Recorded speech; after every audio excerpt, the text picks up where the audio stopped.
Hello friends, standard 9th English medium और Gujarati medium में आज रिवीजन लेक्चर में हम चैप्टर नंबर 18 और चैप्टर नंबर 19 के एक एक मार्क्स के प्रश्न एमसीक्यू और विधान पूर्ण कीजिए के बारे में देखेंगे। चैप्टर नंबर 18 है अंधेरी नगरी और चैप्टर नंबर 19 है महाकवि कालिदास। उसके ऑब्जेक्टिव क्वेश्चन जो आपको अपनी नोटबुक में लिखना है और अच्छी तरह से समझना है, क्योंकि अगले टेस्ट में आपको ये काम में आएगा। ओके, फर्स्ट है एक एक मार्क्स के जो प्रश्न है या एक एक शब्द में प्रश्नों के उत्तर। यहाँ एक एक शब्द में लिखा है तो आपको शब्द में लिखना है। अगर एक एक वाक्य में पूछा जाए तो आपको पूरे वाक्य में उत्तर देना होगा। एग्जाम्पल के लिए, नगर के पूर्व में कौन सा शिष्य गया, तो यहाँ डायरेक्ट आंसर दिया गया है नारायण दास। तो हम एक एक वाक्य के उत्तर में क्या लिखेंगे कि नगर के पूर्व में नारायण दास शिष्य गया, नामक शिष्य गया, ऐसे भी आप लिख सकते हैं। सेकंड, किस शिष्य ने उसी नगर में रहने का निश्चय किया, तो यहाँ आंसर दिया गया है गोवर्धन दास ने। पूरे वाक्य में लिखना है तो आप लिखेंगे कि गोवर्धन दास नाम का शिष्य उसी शहर में रहने का निश्चय करता है, या तो फिर उसने निश्चय किया। तीसरा, भिस्ती ने किसे दोषी बताया, तो आंसर है कसाई को। तो हम पूरे वाक्य में लिखेंगे भिस्ती ने कसाई को दोषी बताया। फोर्थ, अंत में फांसी पर कौन चढ़ा, तो अंत में फांसी पर राजा चढ़ा। तो इस प्रकार एक एक शब्द में या तो फिर एक एक वाक्य में उत्तर आपके पूछे जाते हैं। उसी तरीके से आप क्वेश्चन आंसर लिखेंगे।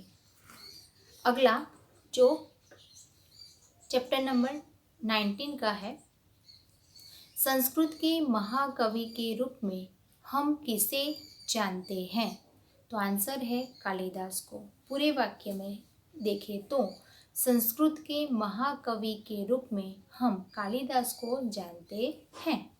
सेकंड, कालिदास का जन्म स्थान कौन सा है, तो आंसर है उज्जैनी। तो पूरे वाक्य में लिखेंगे कालिदास का जन्म स्थान उज्जैनी है।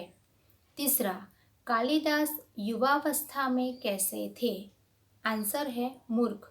तो यहाँ पूरे वाक्य में लिखेंगे कालिदास युवावस्था में मूर्ख थे। फोर्थ, बाद में कालिदास को किसका वरदान मिला, तो यहाँ आंसर है माँ काली का। तो पूरे वाक्य में लिखेंगे तो बाद में कालिदास को माँ काली का वरदान मिला और उसके नाम पर से ही उनको कालिदास भी माना जाता था। आगे हम देखेंगे विकल्प में 4 ऑप्शन दिए जाते हैं। 4 में से आपको एक ऑप्शन सही चुनकर आंसर लिखना होता है।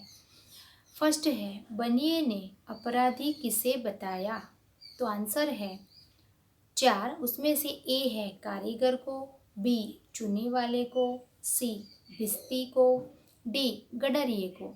तो यहाँ आंसर है ए कारीगर को। सेकंड, फांसी का हुक्म किसे हुआ था, तो यहाँ ऑप्शन है ए बनिए को, बी चुने वाले को, सी कारीगर को और डी कोतवाल को। तो यहाँ आंसर आएगा कोतवाल को, यानी कि ऑप्शन डी। तीसरा, स्वर्ग जाने की जल्दी किसे थी, तो ऑप्शन है ए गोवर्धन दास को, बी महंत को, सी मंत्री को और डी राजा को। तो यहाँ ऑप्शन है राजा को, डी। आगे देखें तो हम राजा विक्रमादित्य का राज्य कहाँ था, तो ऑप्शन है धारानगरी में, बी उज्जैनी में, सी पाटलिपुत्र में और डी श्रीवास्तव में। तो यहाँ आंसर होगा उज्जैनी में, यानी कि ऑप्शन बी।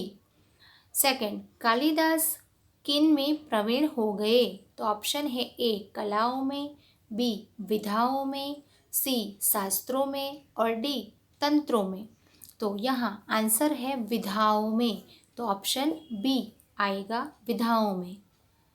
तीसरा है, अभिज्ञान शाकुंतलम में ... तो ऑप्शन है ए राजा भोज और उसकी रानी की कथा है, बी राजा भीमसेन और पद्मावती की कथा है, सी राजा दुष्यंत और शकुंतला की कथा है, और डी राजा पुष्पसेन और वल्लभरी की कथा है। यानी कि उन्होंने जो अलग अलग रचनाओं की रचना की है उसमें से अलग अलग स्टोरी है। तो अभिज्ञान शाकुंतलन में क्या है, यानी कि किसकी स्टोरी है, तो राजा दुष्यंत और शकुंतला की कथा की है। तो यहाँ ऑप्शन सी आंसर आएगा। फोर्थ, विक्रमादित्य कौन थे? तो ऑप्शन है ए उज्जैन के मंत्री, बी उज्जैन के राजा, सी उज्जैन के कवि, और डी उज्जैन के साहित्यकार। तो यहाँ फोर्थ का आंसर आएगा उज्जैन के राजा। तो ऑप्शन बी उसका आंसर होगा। फिफ्थ, मूर्ख युवक का नाम कालिदास क्यों पड़ा? तो ऑप्शन है ए उनके घर वालों ने यह नाम रखा था, बी उनकी माँ ने यह नाम रखा था, सी माँ काली की कृपा के कारण, और डी माँ काली का पुत्र होने के कारण।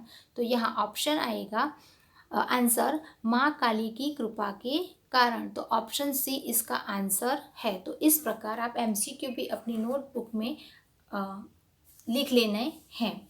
अब सही वाक्यांश चुनकर निम्नलिखित विधान पूर्ण कीजिए, यानी कि वाक्य को पूर्ण करना है। तो ऑप्शन आपको 3 मिलेंगे। अधूरा सेंटेंस मिलेगा, 3 में से आपको एक ढूंढना है और आंसर लिखना है। अगर आप अच्छी तरह से पूरे चैप्टर को रीड किया है, समझ लिया है, तो आपको जल्दी आइडिया आ जाएगा कि इसका आंसर क्या होगा। इसको रटने की कोई ज़रूरत नहीं है। फर्स्ट, महंत ने गोवर्धन दास से कहा था कि ... यानी कि यहाँ से अधूरा विधान है जिसको पूर्ण करना है। ऑप्शन है अ ब क। अ में है वह वहाँ रहते हुए सावधान रहे, ब वह लालच में अधिक मिठाई न खाए, क कभी संकट पड़े तो वह उन्हें याद करे। तो यहाँ आंसर पूरा सेंटेंस के साथ लिखना है, जिसमें उत्तर में बताया गया है, लिखा गया है कि महंत ने गोवर्धन दास से कहा था कि कभी संकट पड़े तो वह उन्हें याद करे, यानी कि संकट पड़ने पर उन्हें याद करना है। अगला है कारीगर ने दीवार गिरने का आरोप ... अ भिस्ती पर लगाया, ब चूने वाले पर लगाया, क कसाई पर लगाया। तो यहाँ पूरे सेंटेंस में लिखना है। तो कारीगर ने दीवार गिरने का आरोप चूने वाले पर लगाया, ऑप्शन बी। तीसरा है गुरु ने सिपाहियों से कहा, अ मुझे अपने शिष्य को अंतिम उपदेश देने दो, ब मुझे अपने शिष्य की अंतिम इच्छा जानने दो, और क मुझे अपने शिष्य को स्वर्ग में जाने का उपाय बताने दो।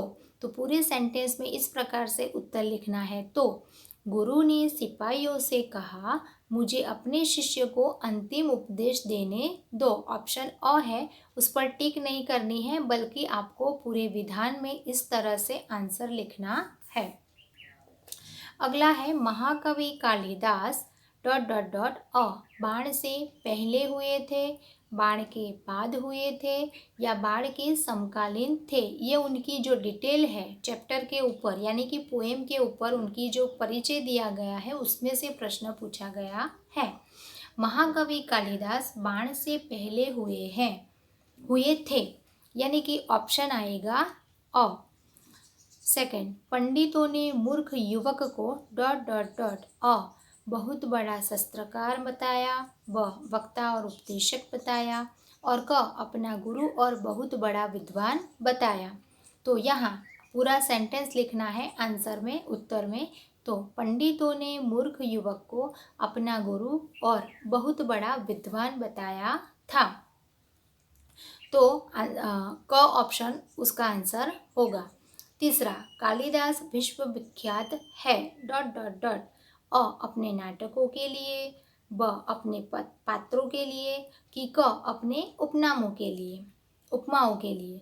तो यहाँ पूरा सेंटेंस इस प्रकार से आएगा उत्तर में कि कालिदास विश्वविख्यात है अपनी उपमाओं के लिए, यानी कि क उसका उत्तर होगा। इस प्रकार आपको अपनी नोटबुक में ये सारे ऑब्जेक्टिव क्वेश्चन लिख लेने हैं। Okay, thank you.